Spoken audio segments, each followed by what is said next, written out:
سمندر کی 16,000 فیٹ گہرائی میں ایک ایسی سوویت یونین کی سب مرین پڑی تھی جس کے اندر نیوکلیئر میزائلز اور ایسے ملٹری سیکرٹس تھے جن کی قیمت اربوں ڈالر سے بھی زیادہ تھی۔ سب کو لگتا تھا کہ اس تک کبھی کوئی نہیں پہنچ سکتا، لیکن پھر دنیا کی سب سے پاورفل انٹیلیجنس ایجنسی CIA نے ایک ایسا مشن شروع کیا جسے اس دور کا سب سے امپاسبل آپریشن کہا جا رہا تھا۔ اگر یہ مشن پکڑا جاتا تو امریکہ اور سوویت یونین کے درمیان سیدھی جنگ چھڑ سکتی تھی۔ سوال یہ ہے کہ CIA نے سمندر کی اتنی گہرائی سے اس سب مرین کو چوری کیسے کیا؟ اس کہانی کو سمجھنے کے لیے ہمیں کچھ سال پیچھے جانا ہوگا۔ یہ وہ دور تھا جب امریکہ اور سوویت یونین کھلی جنگ نہیں لڑ رہے تھے، مگر دونوں ہر روز ایک دوسرے کے خلاف انٹیلیجنس، ٹیکنالوجی اور نیوکلیئر پاور کی ریس میں لگے ہوئے تھے۔ اس ریس کو کولڈ وار کہا جاتا ہے۔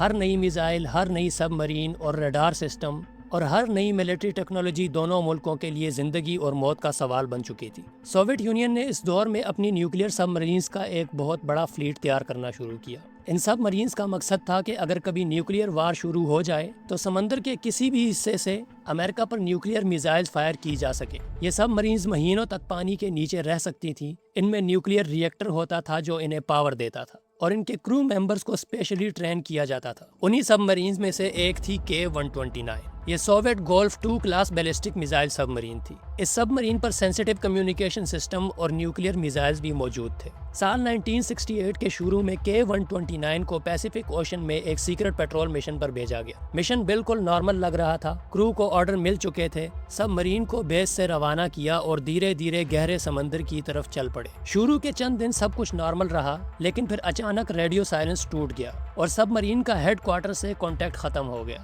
سوویت نیوی نے پہلے سمجھا کہ شاید کمیونیکیشن پرابلم ہے، لیکن جب کئی دن گزر گئے اور کوئی سگنل واپس نہ آیا تو ہیڈ کوارٹر میں پینک پھیلنا شروع ہو گیا۔ ماسکو میں سینئر نیول آفیسر کو فوراً رپورٹ دی گئی، سرچ آپریشن شروع ہوا۔ درجنوں شپس اور ایئر کرافٹ پیسیفک اوشن میں بھیجے گئے، لیکن سمندر اتنا بڑا تھا کہ کسی کو کچھ نہیں ملا۔ نہ آئل سپل، نہ ڈبریز، نہ ایمرجنسی بوائے، کچھ بھی نہیں ملا۔ سوویت یونین نے مہینوں تک سرچ جاری رکھی، لیکن ہر دن کے ساتھ امید کم ہوتی گئی۔ آخرکار ان آفیشیل طور پر مان لیا گیا کہ K-129 ڈوب چکی ہے، مگر اصل شوق ابھی باقی تھا۔ جب سوویت یونین اندھیروں میں ہاتھ مار رہا تھا، تب امریکہ خاموشی سے سب کچھ دیکھ رہا تھا۔ امریکن نیوی کے پاس پیسیفک اوشن میں انڈر واٹر لسننگ سسٹم موجود تھے۔ اس سسٹم کو اسی لیے بنایا گیا تھا کہ سوویت سب مرین کی موومنٹ مانیٹر کی جا سکے۔ سال 1968 میں ان سینسرز نے سمندر کے نیچے ایک بہت زور کا انڈر واٹر ایکسپلوژن ریکارڈ کیا۔ ایکسپرٹ نے ریکارڈنگ کو بار بار سنا، ویو پیٹرنز کا انالیسس کیا، ساؤنڈ کی ڈائریکشن کیلکولیٹ کی گئی، اور دھیرے دھیرے سائنٹسٹ نے اندازہ لگایا کہ یہ آواز کسی عام بلاسٹ کی نہیں تھی، یہ کسی بڑی سب مرین کے تباہ ہونے کی آواز تھی۔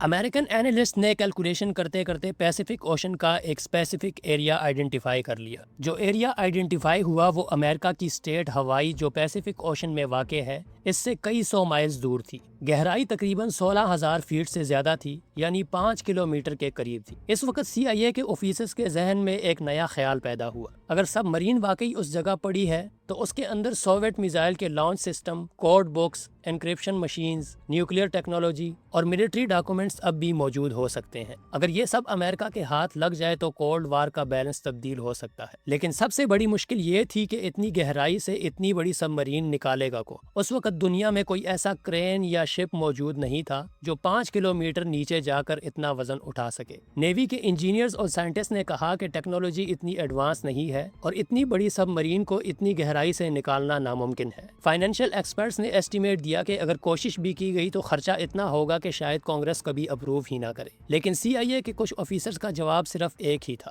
اگر یہ مشن کامیاب ہو گیا تو اس کی انٹیلیجنس ویلیو کسی بھی قیمت سے زیادہ ہوگی۔ اسی لیے پروجیکٹ کو سیکرٹ اپروول مل گیا، مگر سب سے بڑا چیلنج صرف سب مرین نکالنا نہیں تھا۔ اصل چیلنج تھا اس مشن کو سوویت یونین کی نظروں سے چھپانا۔ اگر سوویت یونین کو ذرا سا بھی شک ہو جاتا کہ امریکہ ان کی سب مرین تک پہنچنے کی تیاری کر رہا ہے تو پورا آپریشن شروع ہونے سے پہلے ہی ختم ہو سکتا تھا۔ CIA کو ایک ایسی کور سٹوری چاہیے تھی جس پر پوری دنیا یقین کر لے، ایسی کہانی جس پر میڈیا بھی شک نہ کرے اور سوویت انٹیلیجنس کو بھی دھوکہ دیا جا سکے۔ اسی پلاننگ کے دوران ایک ایسا نام سامنے آیا جس نے اس مشن کو ہسٹری کا سب سے عجیب سیکرٹ آپریشن بنا دیا۔ وہ نام تھا بلینئر ہاورڈ ہیوز کا۔ یہ امریکہ کا بہت امیر بزنس مین تھا اور ہیوز ایئر کرافٹ کمپنی کا مالک تھا۔ CIA نے فیصلہ کیا کہ دنیا کو بتایا جائے گا کہ ہاورڈ ہیوز سمندر کی تہہ سے قیمتی منرلز نکالنے کے لیے دنیا کا سب سے بڑا شپ بنا رہا ہے، لیکن حقیقت کچھ اور تھی اور اصلی آپریشن اب شروع ہونے والا تھا۔ دنیا کے لیے صرف یہ ایک عجیب بزنس پروجیکٹ تھا۔ میڈیا میں خبریں چلنے لگیں کہ بلینئر ہاورڈ ہیوز سمندر کی گہرائیوں سے مینگنیز نوڈلز نکالنا چاہتا ہے۔ اس وقت یہ منرلز فیوچر کی انڈسٹری کے لیے بہت قیمتی سمجھے جا رہے تھے، اس لیے لوگوں کو جب اس بات کا پتہ لگا تو لوگوں نے یقین کر لیا۔ اصل میں یہی وہ دھوکہ تھا جو CIA دینا چاہتی تھی۔ جتنی زیادہ میڈیا اس مائننگ پروجیکٹ کے بارے میں بات کرتی، اتنا ہی کم کسی کو اصل مشن پر شک ہوتا۔ CIA نے پروجیکٹ کے لیے انجینئرنگ کمپنیز، نیول ایکسپرٹس اور ڈیپ سی ٹیکنالوجی کے اسپیشلسٹ کو سیکرٹلی ہائر کرنا شروع کر دیا۔ اتنا سب کچھ کرنے کے بعد آخرکار کنسٹرکشن سٹارٹ کر دی گئی۔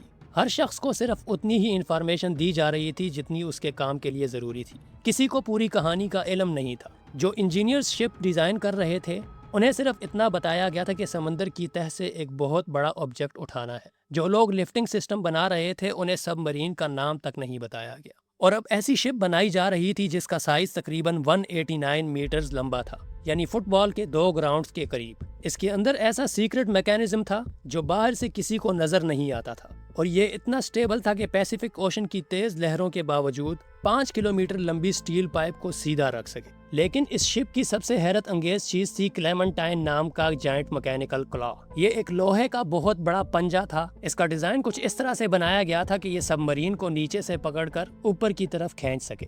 اس کا ڈیزائن تیار کرنے میں مہینوں لگ گئے۔ آخرکار کنسٹرکشن کمپلیٹ ہو گئی۔ یہ شپ بعد میں ہیوز گلیمر ایکسپلورر کے نام سے مشہور ہوا۔ نظر آنے میں یہ مائننگ ویسل لگتا تھا، لیکن اس کے اندر ایک بہت بڑا مون پول بنایا گیا تھا۔ مون پول اصل میں شپ کے بالکل درمیان ایک کھلا حصہ ہوتا ہے جو باہر سے نظر نہیں آتا۔ اسی جگہ سے سیکرٹ لفٹنگ سسٹم کو سمندر کے نیچے بھیجنا تھا۔ سال 1974 میں وہ دن آ ہی گیا جب ہیوز گلیمر ایکسپلورر پیسیفک اوشن کی طرف روانہ ہوا۔ آفیشیل ریکارڈز کے مطابق یہ مائننگ ایکسپیڈیشن تھی، لیکن شپ پر موجود ہر CIA آفیسر جانتا تھا کہ اصل مشن کچھ اور ہے۔ جب شپ ٹارگٹ لوکیشن پر پہنچا اور آپریشن شروع کیا گیا تو سب سے پہلے اوشن فلور کی ایگزیکٹ پوزیشن ویریفائی کی گئی۔ اس کے بعد میکینیکل کلا کو دھیرے دھیرے نیچے بھیجنا شروع کیا گیا۔ روزانہ صرف چند 100 فیٹ ہی سسٹم نیچے جاتا تھا، کیونکہ ہر سٹیل پائپ مینولی کنیکٹ کرنا پڑتا تھا۔ دن گزرتے گئے اور پائپ لمبا ہوتا گیا اور میکینیکل کلا سمندر کی تاریک گہرائیوں میں اترتا گیا۔ 5 کلومیٹرز نیچے بالکل اندھیرا تھا، کوئی روشنی نہیں تھی، صرف پریشر ہی پریشر تھا۔ کنٹرول روم میں مانیٹرز کے سامنے انجینئرز کی نظریں جمی ہوئی تھی۔ ہر سینسر کا ڈیٹا چیک کیا جا رہا تھا، ہر وائبریشن ریکارڈ ہو رہی تھی۔ آخر وہ لمحہ آ گیا جب سینسر نے سگنل دیا کہ میکینیکل کلا اوشن فلور تک پہنچ چکا ہے۔ اب سب سے مشکل کام شروع ہونا تھا، سب مرین کو ایک اندازے سے پکڑنا، کیونکہ اس دور میں آج جیسے HD انڈر واٹر کیمراز موجود نہیں تھے۔ آپریٹرز کو زیادہ تر سونر ریڈنگز اور انسٹرومنٹس پر بھروسہ کرنا پڑتا تھا۔ ہر انچ موومنٹ بہت آہستہ کی جا رہی تھی۔ اگر کلا سب مرین کے کسی کمزور حصے سے ٹکرا جاتا تو پورا حل ٹوٹ سکتا تھا۔ کئی گھنٹوں کی محنت کے بعد سگنل ملا کہ کلا نے سب مرین کو گرپ کر لیا۔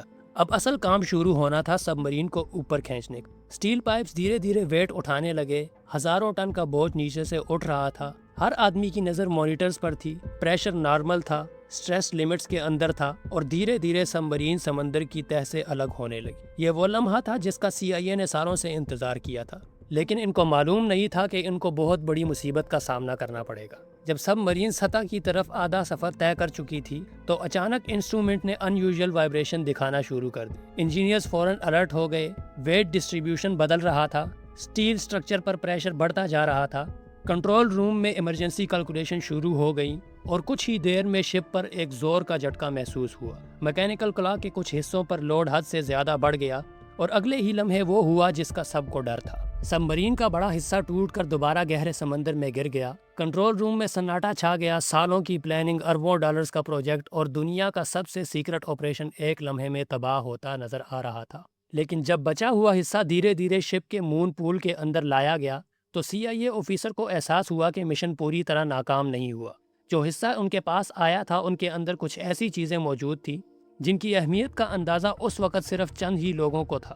جب ریکورڈ سیکشن کو آہستہ آہستہ شپ کے اندر لایا گیا تو آپریشن میں شامل لوگوں کو سختی سے ہدایات دی گئیں کہ ہر چیز کو فوٹوگراف کیا جائے، ریکارڈ کیا جائے اور سائنٹیفک طریقے سے ایگزامن کیا جائے۔ شپ کے اندر پہلے سے ٹیمپریری لیبارٹریز اور سیکیور رومز تیار کیے گئے تھے۔ یہاں صرف انہی افراد کو داخل ہونے کی اجازت تھی جن کے پاس ہائیسٹ لیول کی سیکورٹی کلیئرنس تھی۔ سی آئی اے کے آفیسر کو امید تھی کہ انہیں سوویت یونین کی code books, encryption machines, missile guidance system اور نیوکلیئر ٹیکنالوجی کے اہم حصوں تک رسائی مل جائے گی، لیکن جب ریکوری ٹیم نے سب مرین کے بچے ہوئے سیکشن کا جائزہ لینا شروع کیا تو انہیں فوراً احساس ہوا کہ سب مرین کا سب سے قیمتی حصہ آپریشن کے دوران ٹوٹ کر دوبارہ سمندر کی تہہ میں گر چکا تھا۔ اس کا مطلب تھا کہ بہت سی سینسٹیو ملٹری ٹیکنالوجی ہمیشہ کے لیے پیسیفک اوشن کی گہرائیوں میں دفن ہو چکی تھی۔ پھر بھی مشن بالکل بیکار نہیں گیا تھا۔ ریکورڈ سیکشن میں سب مرین کے کچھ میکینیکل کمپوننٹس، اسٹرکچرل ڈیزائنز اور چند ملٹری ایکوپمنٹ موجود تھے۔ سب سے زیادہ دل کو چھو لینے والا لمحہ اس وقت آیا جب ریکوری ٹیم کو سب مرین کے اندر سے سوویٹ سیلرز کی لاشیں ملی۔ یہ وہ لوگ تھے جو کئی سال پہلے اپنے ملک کے مشن پر نکلے تھے اور کبھی واپس گھر نہیں لوٹ سکے۔ سی آئی اے کے آفیسرز نے فیصلہ کیا کہ ان سیلرز کے ساتھ عزت اور ملٹری رسپیکٹ کے مطابق سلوک کیا جائے گا۔ ان کو احتیاط سے نکالا گیا، ان کو سوویٹ نیول فلیگ میں لپیٹا گیا اور شپ کے ڈیک پر رکھ کر چھوٹی سی ملٹری فیونرل سیرمنی کا انتظام کیا گیا۔ امریکن آفیسرز نے خاموشی سے سیلیوٹ دیا۔ اس کے بعد ان سیلرز کو دوبارہ سمندر کے حوالے کر دیا گیا۔ مشن اب ختم ہو چکا تھا اور ہیوز گلیمر ایکسپلورر واپس امریکہ کی طرف روانہ ہو گیا۔ سی آئی اے نے پوری کوشش کی کہ اس آپریشن کی ہر ڈیٹیل ہمیشہ کے لیے سیکرٹ رہے گی۔ پبلک کو اب بھی یہی بتایا جا رہا تھا کہ شپ ڈیپ سی مائننگ ریسرچ کر رہا تھا، لیکن انٹیلیجنس کی دنیا میں کوئی بھی راز ہمیشہ راز نہیں رہتا۔ سال 1975 میں امریکن نیوز پیپر رپورٹس نے اس سیکرٹ آپریشن کے بارے میں پہلی بار اشارے دینا شروع کیے۔ انویسٹیگیٹو جرنلسٹ کو کچھ کانفیڈینشیل ڈاکومنٹس اور انجان سورسز سے معلوم ہوا کہ ہاورڈ ہیوز کا مائننگ پروجیکٹ اصل میں مائننگ تھا ہی نہیں۔ میڈیا نے سوال اٹھانا شروع کر دیے۔ سی آئی اے سے ریپیٹڈلی پوچھا گیا کہ کیا امریکہ نے سوویٹ سب مرین ریکور کرنے کی کوشش کی تھی، لیکن سی آئی اے کے پاس اس کا کوئی جواب نہیں تھا۔ اگر وہ آپریشن کے بارے میں سچ بتا دیتی تو دنیا کے سامنے اپنا سب سے سیکرٹ انٹیلیجنس مشن ایکسپوز ہو جاتا، اور اگر سیدھا انکار کرتی تو ہو سکتا تھا کہ بعد میں ثبوت سامنے آ جائے۔ اسی سچویشن میں سی آئی اے نے ایک ایسا جواب دیا جو بعد میں انٹیلیجنس ہسٹری کا حصہ بن گیا۔ انہوں نے کہا کہ وی کین نیدر کنفرم نار ڈینائی۔